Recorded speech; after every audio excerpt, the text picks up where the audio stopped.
Hi, I'm Sylvie from High Level Bandanas and welcome to another video. Okay, so I hope the lighting is good because I've finally gotten a new setup with like a new ring light, so if you notice that in my glasses, that is why. So recently I've been getting a lot of requests to finally make a YouTube tutorial for my giant sweaters. The one that I'm wearing today is the grape soda sweater, which was inspired by Up. I've got the little house on my sleeve here. And then I also have the one that started it all, which was my first sweater that I made, and this is the Hey Dude sweater. I am kind of obsessed with the little bows that I've got on the sleeves here, and this is just kind of based off of my dog because I have a doodle. So as of right now, both of these patterns are available on my website or Etsy as written patterns. And I failed to mention in the video the pattern that I will be working on, so the graph will be available by the time you see this video, and I will put that on my Ribbler and my website. The written pattern for this one though will be coming out in March because it is currently in its final testing stages. If you do get the Hey Dude or the grape soda sweater, the only thing I changed is the collar portion, so just follow what I did in this video. So today we're going to learn how to make this sweater specifically, and I'm going to show you how to do color changes and things that will be integral to making a graphic on your sweater. All my patterns are made to measure, so don't worry, I will explain the math. That's because I don't believe in regular standard sizes. It's very important to me that a garment fits in the way that you want it to fit. A small that is 5'2" like me versus someone who wears a small but is 5'8" will have different body dimensions or different things that you look for in garments. So that's why we do made to measure always. So like I said, if you want to know how to get the graphic for the Hey Dude sweater or the graphic for the grape soda sweater, those are available as written patterns on my website, on my Etsy, and I am trying to put everything up on Ribbler. In this video I'm going to be creating a new one. Here is the concept art, and here's what I'll be using for this sweater. So first up, we've got Hobby Portobello in Antique Rose, which I will be using for the main part of the body. Next, Hobby Portobello in Bordeaux, which I will be using for the sleeves and details on the strawberry. Hobby Portobello in Emerald, which I'll be using for the trim and again, details on the strawberry. And Hobby Winter Glow Solid. And this one is in the color Pineapple. Big thank you to Hobby. They did send me these for the No Shades of Grey challenge, which I will hashtag down here. I will also be linking their website and these yarns in the description of this video. I will be using a 5mm hook. Okay, time to get started, and the first thing that we're gonna get started on is the bottom of the sweaters. Also, this was the first time that I had ever made one of my sweaters. I made this neck hole gigantic. So the very first thing that we're gonna need to do is grab measurement A. Now measurement A is to measure around your hips or where you want your sweater's length to end. But for example, this one ends sort of like more around my belly button area, so I had measured around here. And originally when I did this, I got 25 inches because I think I had measured just above my hips. And that still, to this day, gives me 25 inches. So the first thing you'll do to start your trim, which as you can see, I've already started here. I got a little bit ahead of myself. You'll chain 11, and then starting in the second chain from hook, you'll half double crochet, slip stitch, back loop only across.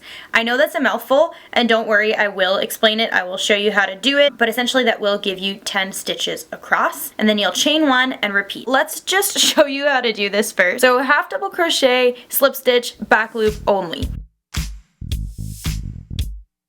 In your first row of chains, the back loop only won't matter as much, but whenever you keep going, it will. So yarn over, insert your hook in the back loop of the stitch, yarn over, pull through, and simply pull through. And I'll do that a couple more times just so you guys can see it, like this.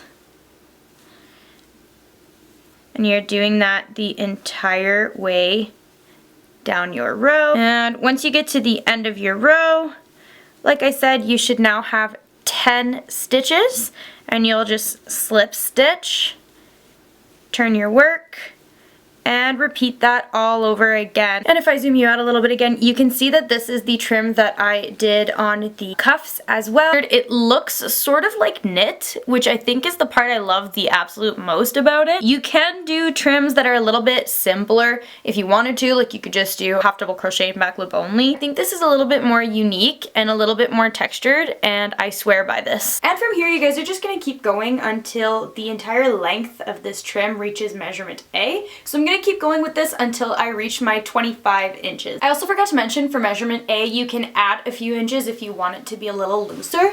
So for example, here it's not fully tight against me, and that's because I did add 1 inch, which I think I'm gonna do for this one again. So my measurement A will be 26 inches. And also make sure that you're counting your rows, because we're gonna wanna end on an even number of rows for the trim. Alrighty, and so here is my 26 inches. Whoops, if I can even show you. There you go. 26 inches, and this took me 96 rows with this kind of yarn. Before you move on, it's just really important to try this on just to make sure that it's gonna fit over you. So this is the trim that we just made. This part has to go over my shoulders to go on my body. And the way to do that, you can either put a few slip stitches through both ends here. You can use safety pins, or you can use stitch markers as well. Just make sure that both ends are together. You'll have your band, and then try it on over your shoulders. Just put a few super lazy slip stitches on the end of this just to make sure that if I go like this, it fits over my shoulders, and that way, oops, well now I have the most gigantic sweater on, but you guys get the point. If I do put this over me, it will fit. Leave it to me to make the best examples in the whole entire world. Anyway, once you've figured that out and you've determined that it will fit over your shoulders, you can tie off, and just make sure that you leave a long enough end to eventually sew both of these ends together. The next step is why it was important to have an even number of rows in this. So you'll grab a stitch marker, divide your number of rows by 2. So I had 96, which means that divided by 2 will be 48. And you'll go find that row and insert a stitch marker. So I'll go insert a stitch marker into my 48th row. And I don't know if you can see it, but there you go. So now it is perfectly separated in half. And this is important because when we start the front panel, which is the next step, we're only going to crochet in half of the trim.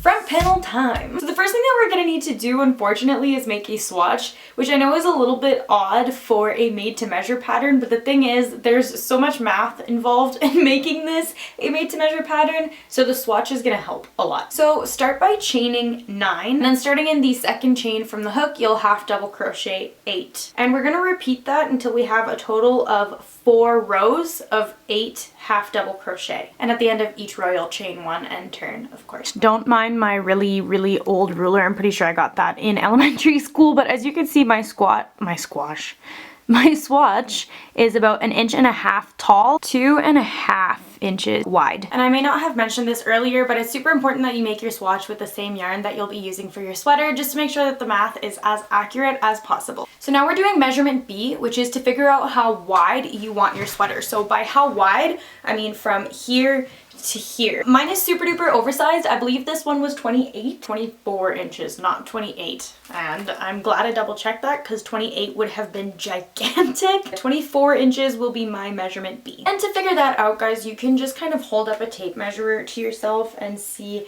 how wide you want it. Something else that you could do also is just measure one of your favorite sweaters. So this is not the combined width of the front and back panels. This is just from one side to the other side for the front panel.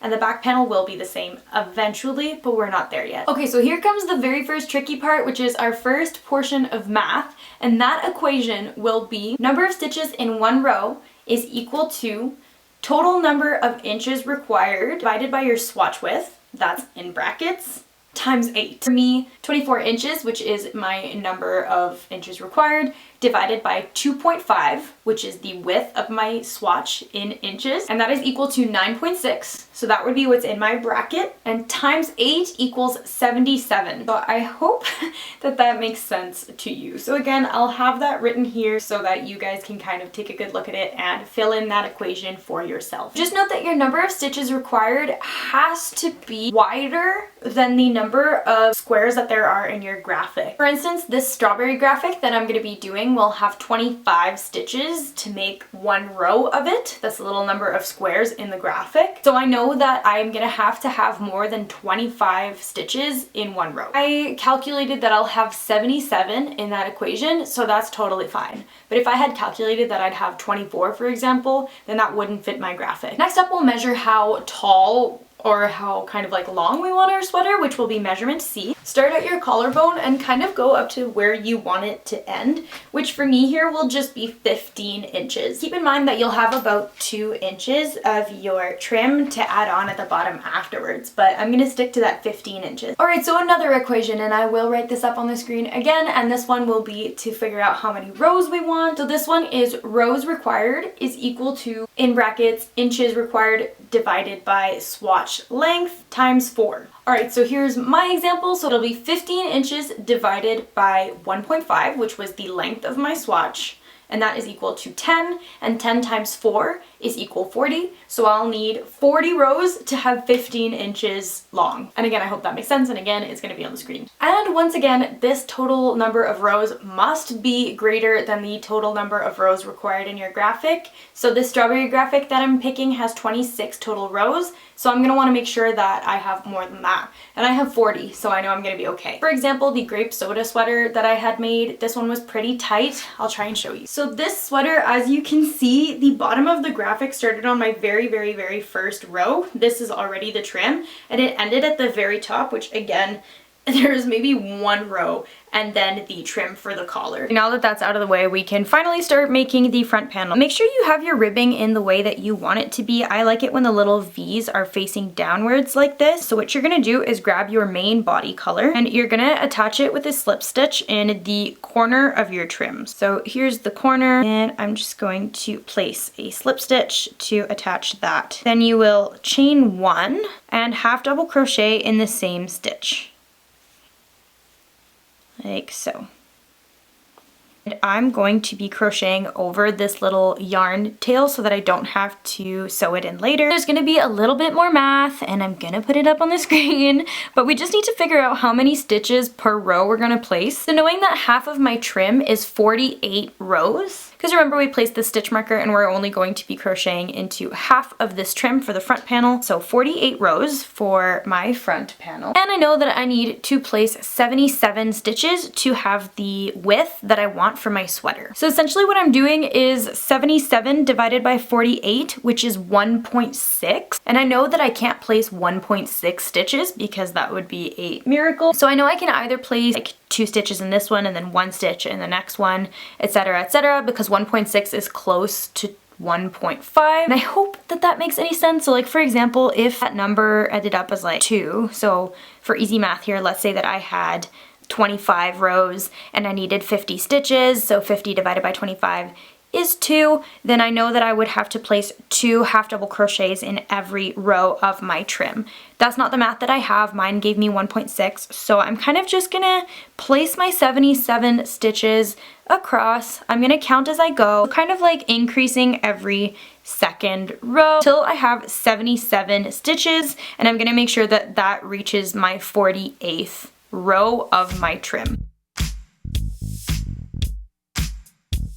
This is kind of what this looks like. So you'll see it's kind of creating this like rainbow-y sort of shape. That's totally fine. That's just because I have a few increases. This is my 77 stitches. So you will chain 1 and turn. And we're gonna half double crochet across, just making sure that we have the same number of stitches in every row. So for me, 77 stitches. To know how many rows of half double crochet across we're gonna do with our main body color before we need to start the graphic is where there's a little bit more math involved. So to do this, what we're gonna do is your total number of rows required. So for me, we determined that was 40, and you're going to subtract that by the number of rows required in your graphic. So for my strawberry graphic, that's 26 rows. So 40 minus 26 is equal to 14. And then you'll divide that number by 2. So 14 divided by 2 is 7. And that way I know that to center my graphic, I'm gonna have to do 7 rows before starting the graphic on the bottom. And once I'm done the graphic, another 7 rows to get to my 40 total rows. So while I get to my 7th row of this, I figured we could just start discussing the next math, which is how to center your graphic. So we know that I'm gonna have to do my 7 rows, but then after that, I'm gonna start my graphic rows, and I wanna know how to center my graphic for that. So this is the last piece of math, guys.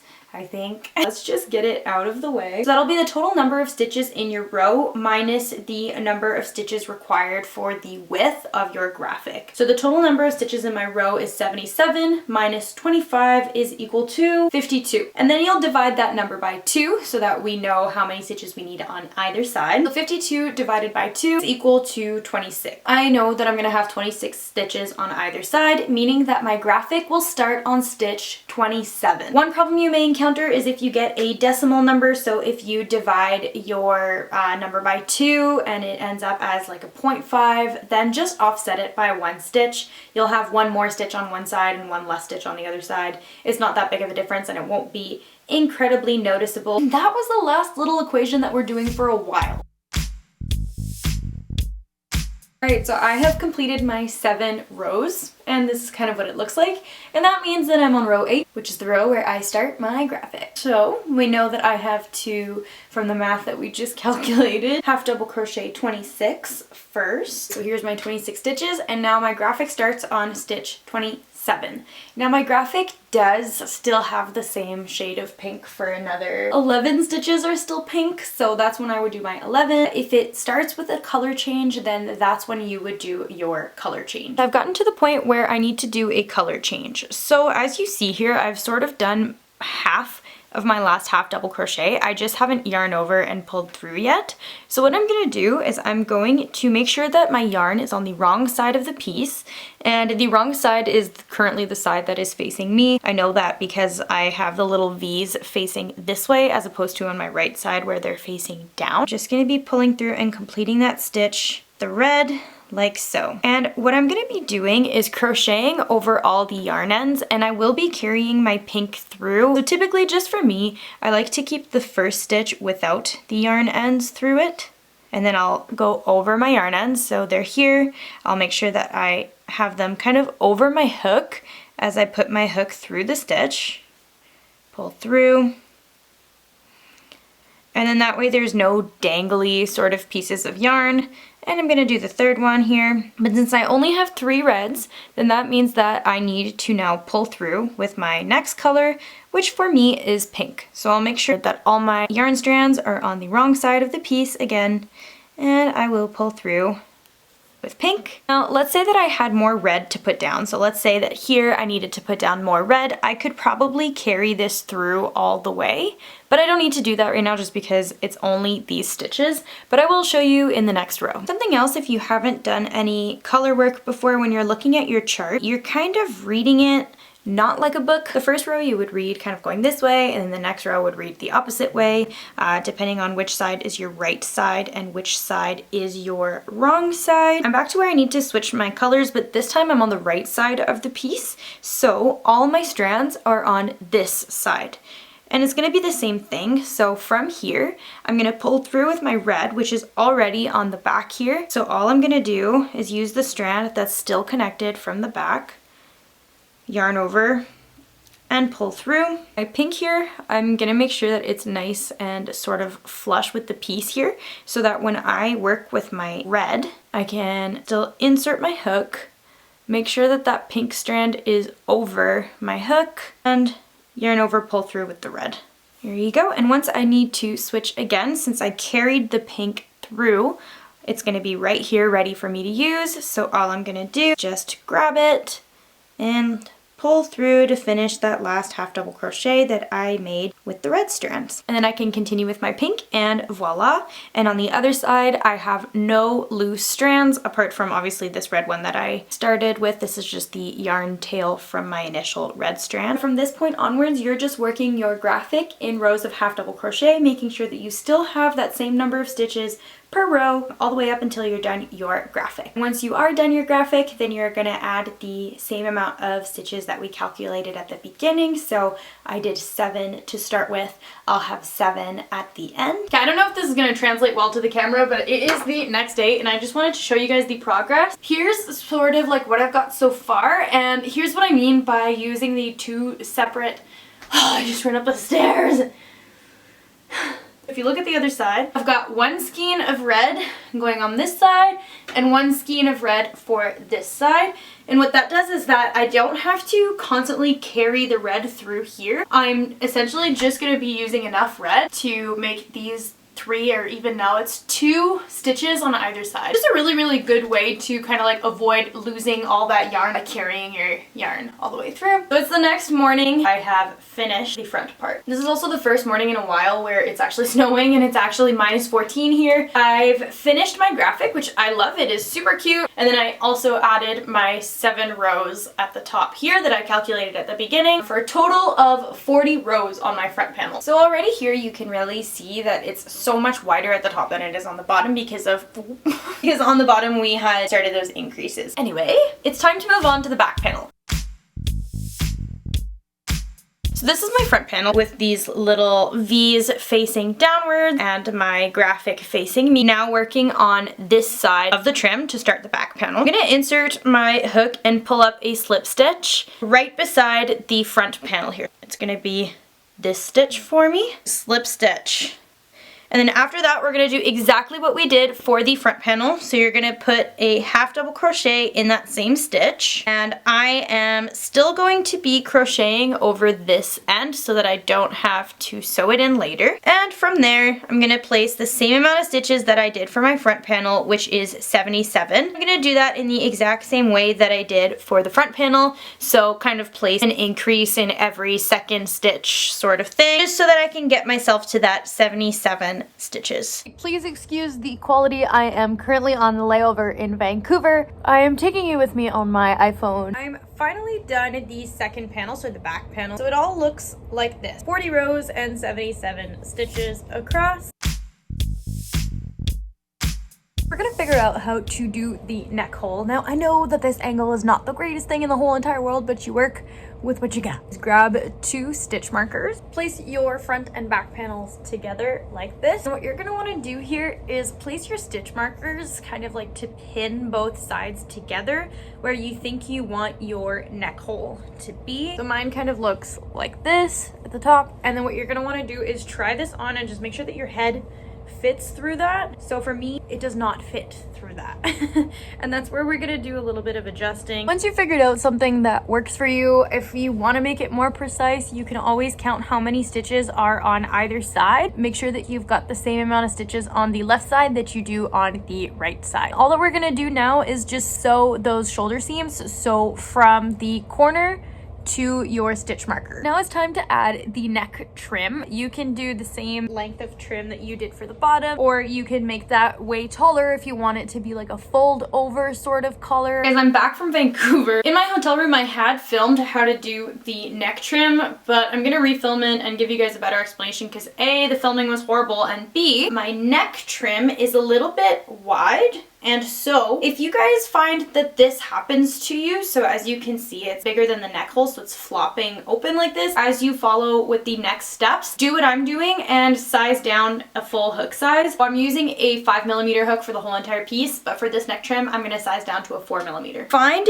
the middle stitch on the back of your neck hole. So this is the front of my piece, so the back of my neck hole will be here. What I'm doing is I have the wrong side facing me, because then once I do make this trim, the little V's will be facing downwards. Grab your trim color and attach it with a slip stitch and chain 11. If you want to, you can chain more. This all depends on how long you want your trim to be. Then starting in the second chain from hook, just like we did for the trim on the bottom here, you will half double crochet, slip stitch, back loop only 10. So once you've got your 10 stitches, as you can see here, the only thing that's going to be different than what we were doing originally for the trim is instead of just chaining 1 and turning, what we're going to do, slip stitch into the following stitch on the neck hole. So I started in this one here, as you can see. I'm going to place a slip stitch in the following one, which is this one right here. And this slip stitch is sort of gonna count as that chain 1 that we would have done otherwise. So then you're gonna turn, half double crochet, slip stitch, back loop only, across. And again, that should give you 10 stitches total always. And once you've gotten to the end of this row, again, just chain 1, turn, and repeat all the way back down for another 10 stitches. And again, once you've done your 10 stitches, you're going to place a slip stitch in the following stitch, like so, and continue over and over again until you've gone all the way around your neck hole. And I've now made it all the way around. You can either just cut this and sew this together, or you can just slip stitch basically all the way through both sides, which is what I'm going to do. And then once you're done that, you'll just tie off, weave in ends, and call it a day.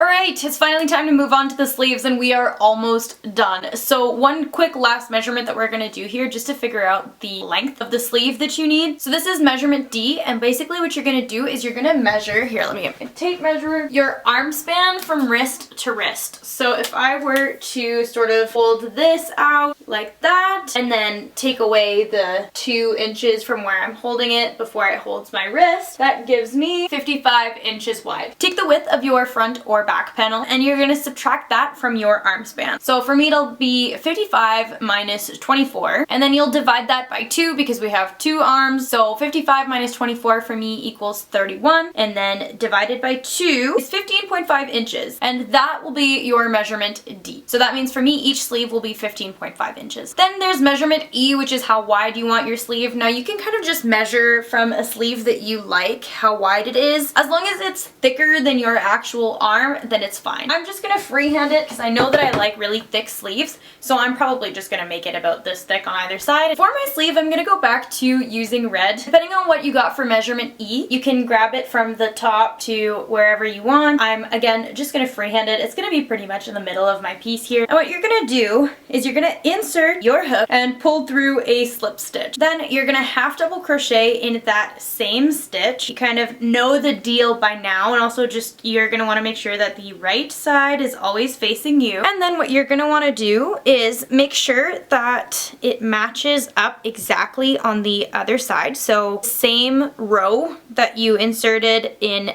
on this panel, you'll want to make sure it's the exact same on this side. And you're going to place a half double crochet in that exact same row on the other panel here. And then what that's going to do is it's going to connect both these panels together. And from here, you're just going to keep half double crocheting all the way around the armhole. And this is now going to be crocheting in the round. So if you want to, you can place a stitch marker in that first stitch that we placed just to make sure to keep your spot. Another thing is if you want to do a checkered pattern like in this photo, make sure that you place a multiple of 4 around. And I've made it all the way around so it looks like this, and I have 52 stitches in one row. Make sure that you guys keep that number because you're gonna want to eventually repeat the same thing on the other side. Alright, so I already went ahead and I completed one sleeve, and something that I failed to mention earlier that you guys might want to factor in when you make the original amount of stitches around for your sleeve, yes, make a multiple of 4 so that you can do the checkers. Make sure that when you divide your multiple of 4 by 4 that it becomes an even number. I had an odd number. 52 divided by 4 was what, like 13 or something? Anyways, it's an odd number. And what that did is it gives me at the start and end of my row 2 squares that are the same color beside each other. So not a huge deal, I don't really care, but if you want to avoid that, just make sure that your multiple of 4 when divided by 4 is an even number. Alright, it's now time for me to introduce the yellow on my second sleeve, and I've just done 25 rows of this, so I'm going to zoom you guys in. Alright, so once you get to the point where you want to do your checkers, this is going to be exactly like when we did the color work. So I've reached my last little row of only red, and now I'm going to pull through with my yellow. And for these checkers, make them 4 stitches long. So from here, I'm just doing my 4 half double crochets. And just like when we did the color work, I'm just making sure to still crochet over my ends, as you can see on the other side. Once you get to that 4, it's gonna be the same thing as with our color work again. So you're gonna pull with the red and then go ahead and do another 4 with red instead. And you're gonna keep alternating these steps exactly this way all the way around. And when you crochet over your ends, this just makes it look really neat. So I'll show you the sleeve that I already did. The inside is just very, very similar. So as you can see, there's no loose ends here. When you put your fingers through it, you're not gonna get caught on any strand. It's just very important to crochet over those ends so that you don't have to deal with that at all. But like I said, continue alternating 4 yellow, 4 red, or whatever colors that you are using all the way around, and always pull through with the next color on your 4th stitch. You're gonna do 4 rows with the same colors. And then once you get to your 4th row, you're gonna switch your colors so that you can alternate. And then this kind of creates like a little diagonal checker pattern, which I really like because we are crocheting in the round. But this is what the 4x4 looks like. So they're a little bit longer. If you wanted them to just be regular kind of square shape instead, you could do 4x3, but that does depend on your tension. So I went ahead and I did 4 of these squares, and so that's what I'm gonna do on this side, and then I'll come back to you. When you're done, place a slip stitch, finish it off, tie off, and weave in your ends. Now what you're gonna do when you're done the sleeve is sew these little gaps on the side. Right, and now it is time for the wrist cuffs. This is super simple. Grab your trim color. Mine is green and chain 11. And again, this is pretty much the exact same that we did for the collar as well. Once you've chained your 11, you'll start in the 2nd chain from hook and half double crochet slip stitch in back loop only across. Chain 1, turn, and repeat. And what we're gonna do is repeat this until you have a cuff that fits nicely around your wrist. Also, if I sound a little bit congested today or look a little stuffy, that's because I am. I'm definitely going through a little bit of a cold right now, so that's why my voice is this way and my eyes are a little bit closed. I've got my wrist trim here. It fits nicely around my wrist, it fits comfortably, and I'll be able to get my hand through that as well. Either tie off, leaving a really long yarn tail, because we're gonna need to sew this to the sleeve, or you can do what I'm doing and slip stitch both sides together. I can squeeze my hand through it. It fits nicely on my wrist, so I've got my wrist cuff. So to sew the cuff onto the sleeve, I'm gonna find the bottom part of my sleeve and I'm just gonna sew it. So since the cuff is so much smaller than the sleeve, also don't mind my pajamas, what you're gonna do is sort of gather more sleeve stitches into each cuff stitch. So from here, instead of going into the immediate next stitch, whoops, I'll put you down here, I'm gonna maybe skip 2 or 3, and then I'm gonna use every single stitch on my cuff. So again, I'm skipping many, many stitches and then going into the next stitch on the cuff. What that's gonna do, once I pull this tight here, is gather the sleeve in a little bit like that. So I'm gonna do that all the way around. You could easily apply that same sort of equation that we did at the beginning to figure out how many stitches needed to go in your trim, but I'm just gonna look at it and sew as I go. And this is just such a satisfying way of sewing, because it brings everything in like that, and then you get like a nice tight cuff. So I'm gonna do that all the way around. And with that, I've got my 2 cuffs, and that means that we're done.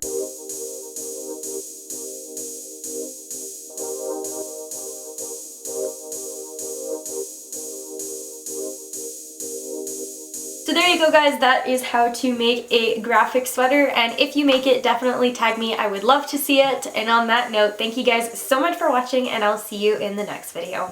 Bye!